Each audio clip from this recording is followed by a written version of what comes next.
Israël, un pays où l'actualité avance au pas de course, a été cette semaine bouleversé par l'histoire de ce père qui a tenté de sauver son fils tombé dans un ravin au cours d'une excursion. Le père est mort sur le coup et le fils a succombé plusieurs jours après et la famille a fait don de ses organes pour sauver la vie d'autres enfants. Parallèlement, les Israéliens ne sont pas parvenus à se passionner pour une toute autre histoire.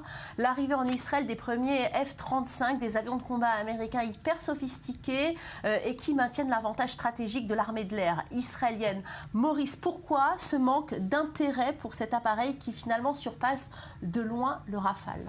Parce que ces deux premiers chasseurs bombardiers F-35 devaient arriver à 14h et il y avait le Premier ministre qui attendait sur la base de Nevatim dans le désert, il y avait le président de l'État, il y avait tous les corps constitués dont le chef d'état-major et les officiers et finalement l'appareil n'est pas arrivé, les deux appareils ne sont pas arrivés à 14h mais bien plus tard dans la soirée pour cause de brouillard lors d'une escale à Turin. Alors tous les commentateurs militaires et politiques se sont demandé pourquoi cet avion si sophistiqué n'a pas réussi à décoller d'Italie à cause du brouillard. Merci Maurice. Mais ce qui fait l'actualité aujourd'hui en Israël, c'est bien entendu le rejet par les habitants de l'implantation d'Amona du compromis proposé par le gouvernement. Selon les termes de ce compromis, leur mobil-home devait être installé sur une colline voisine à quelques centaines de mètres de là. Apparemment, l'évacuation se fera donc par la force et les habitants de l'implantation ont reçu le renfort de milliers de sympathisants pour s'opposer aux forces de l'ordre. Une évacuation qui pourrait avoir lieu dans les prochains jours ou peut-être même dans les prochaines heures. On va retrouver notre envoyé spécial sur place à Amona, Julien Baloul. Bonjour Julien.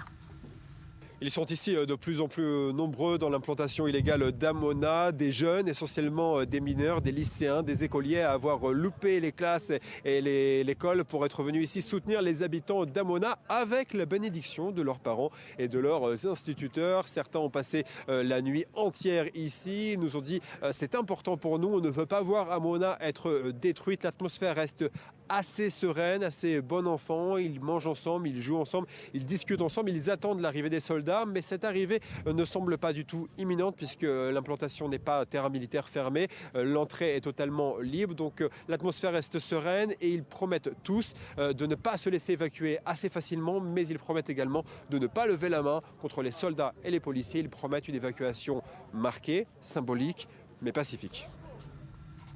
Merci Julien Baloulé. En plateau avec moi, donc Maurice Yvergan et Jonathan Serrero. Alors, pourquoi les habitants d'Amona ont-ils rejeté ce compromis, Jonathan, qui leur avait été proposé ? Déjà, il y a une question juridique. Les responsables locaux jugent le plan proposé par le gouvernement, Benjamin Netanyahou et Naftali Bennett, comme inapplicable au niveau du droit. Ils le qualifient même de fromage suisse, pour reprendre l'expression en hébreu, de gruyère en français. Et donc juge ce plan proposé par les autorités israéliennes comme inapplicable du point de vue du droit. Parce que Maurice Yvergan, si je comprends bien, ils n'ont pas dit non à l'évacuation de leur mobil-home, ce sont surtout les conditions de réinstallation qui les inquiètent. Oui, ils veulent des garanties, ils veulent obtenir des garanties du gouvernement qu'on pourra les installer définitivement sur une colline très proche, à 100 mètres de là. Donc pour le moment, ils considèrent que cette réinstallation n'est pas garantie à 100%.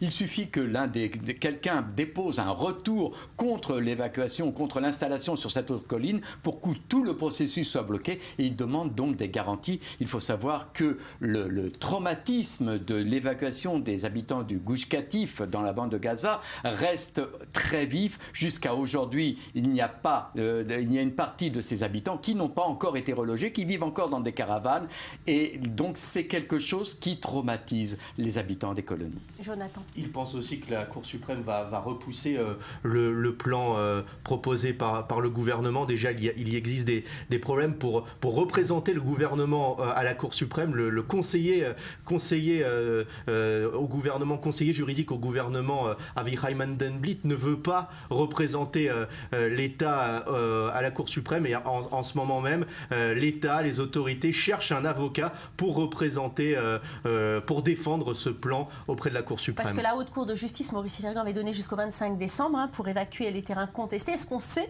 quand cette évacuation va avoir lieu ? Non, elle peut avoir lieu dans l'heure qui vient, elle peut avoir lieu jusqu'au 25 décembre. L'armée, pour le moment, tient ses cartes en main, refuse d'indiquer exactement qu'est-ce qui va se passer parce que ça va être problématique. Pour le moment, la seule chose qu'on sait, c'est qu'il y a un ballon vidéo qui a été placé au-dessus de l'implantation de manière à surveiller les déplacements. Il y a déjà à peu près 2000 à 3000 militants qui sont sur place pour soutenir les habitants, les familles d'Amona. Maintenant, pour le moment, comme l'a dit Julien Baloul, la zone n'a pas été déclarée secteur militaire fermé. Il n'y a pas trop de barrages militaires sur les routes pour empêcher les jeunes sympathisants d'arriver, mais je crois que l'armée va chercher l'effet de surprise. Ce qu'il faut ajouter, c'est que les rabbins des mouvements sionistes religieux et orthodoxes ont aussi ordonné aux habitants d'Amona d'obstruer au bon déroulement de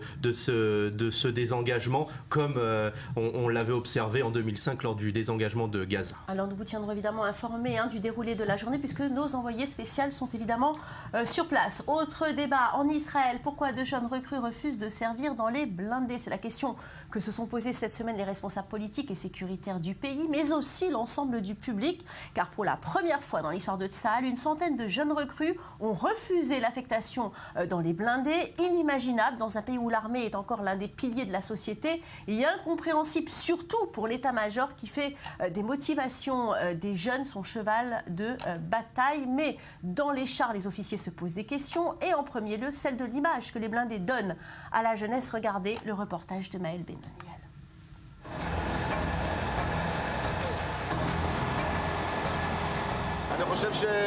Je pense que tous les soldats qui sont sortis en mission avec des tanks, que ce soit pendant bordure protectrice, plomb durci ou la deuxième guerre du Liban, se disent depuis « je ne veux pas rentrer sans tank à mes côtés ». Cette machine est très importante. Sa puissance et ses capacités sont primordiales en terrain hostile.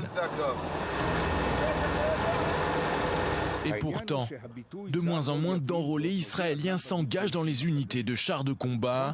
Il y a quelques semaines, c'est la polémique au sein de Tsahal. Plus de 80 nouveaux soldats refusent de faire leur service militaire dans l'unité des tanks. Oui, cela m'a surpris de voir autant de refus d'un coup. Il y en a toujours quelques-uns qui servent dans les tanks, mais qui au départ n'étaient pas intéressés. Mais là... Je pense que notre principal défi, c'est de communiquer et de créer une nouvelle image des tanks et parler avec la jeunesse de l'importance de cette machine de guerre redoutable. Comme à l'image de cet entraînement commun entre des unités d'infanterie et de chars de combat, aucune mission de Tsahal ou presque n'a lieu sans la présence de tanks. Qu'ils soient en première ligne ou à l'arrière, leur présence est primordiale à bien des égards. Mais le prestige lui revient toujours à ceux qui ne sont pas dans les tanks. Puis encore, les tankistes sont souvent moqués, ou en tout cas peu considérés. Il faut voir désormais les nouveaux modèles que nous avons. C'est fini le temps où nous sortions de nos engins noirs comme du charbon. Aujourd'hui, c'est de la haute technologie. Redorer le blason de ces unités de chars de combat, voilà le défi qui s'impose désormais à Tsahal, avec toujours la même perspective en ligne de mire, le prochain conflit armé.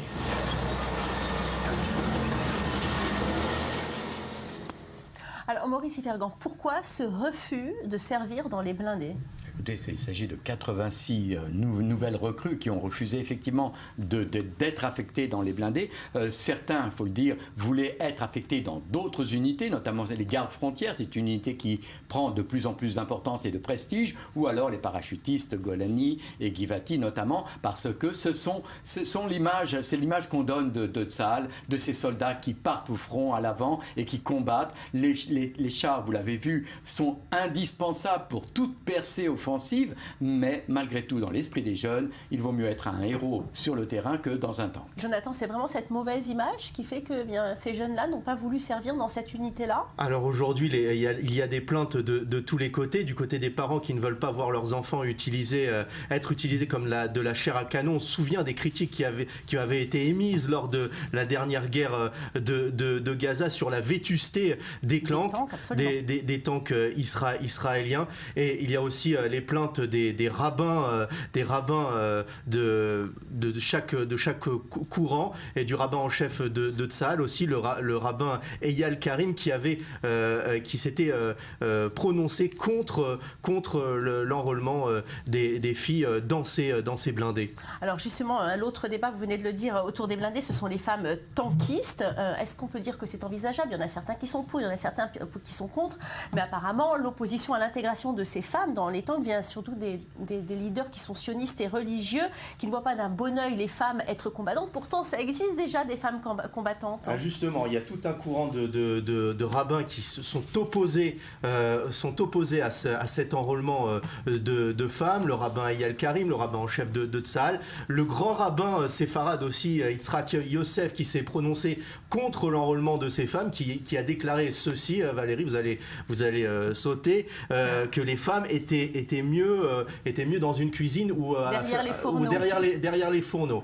Voilà. Il y a aussi le rabbin Tao qui a déclaré que c'était inhumain pour une femme de se trouver dans un blindé. Maurice, mais il y en a déjà des femmes combattantes pourtant. Oui, il y a des femmes combattantes dans des unités, disons, qui ne sont pas directement sur le front, mais des unités de surveillance. Mais il y en a des femmes qui rentrent à l'intérieur des territoires.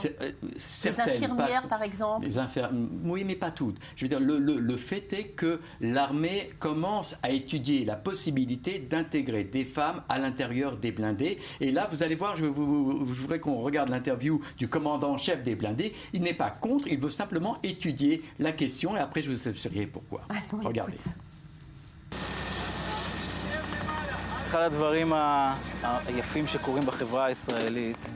Ce qui est beau dans la société israélienne, c'est que les femmes ont la profonde volonté d'être intégrées aux efforts de défense et de combat.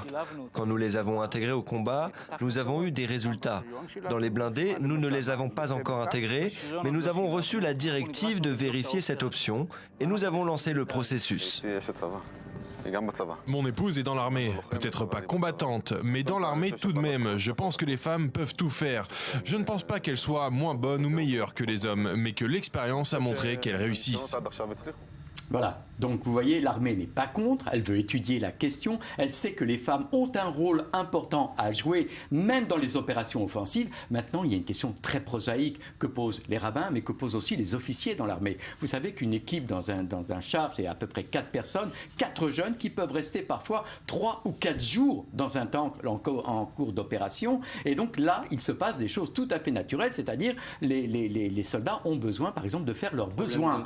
Et on se pose la question, comment faire s'il y a deux femmes et 2 hommes dans un tank pendant plusieurs jours? Il y a des questions impossibles. Donc, soit on les mêle aux tankistes, et là, il va falloir régler ces problèmes, soit on compose, et c'est une option qui est prise au sérieux, des unités de tank uniquement féminines avec 4 femmes à bord d'un tank.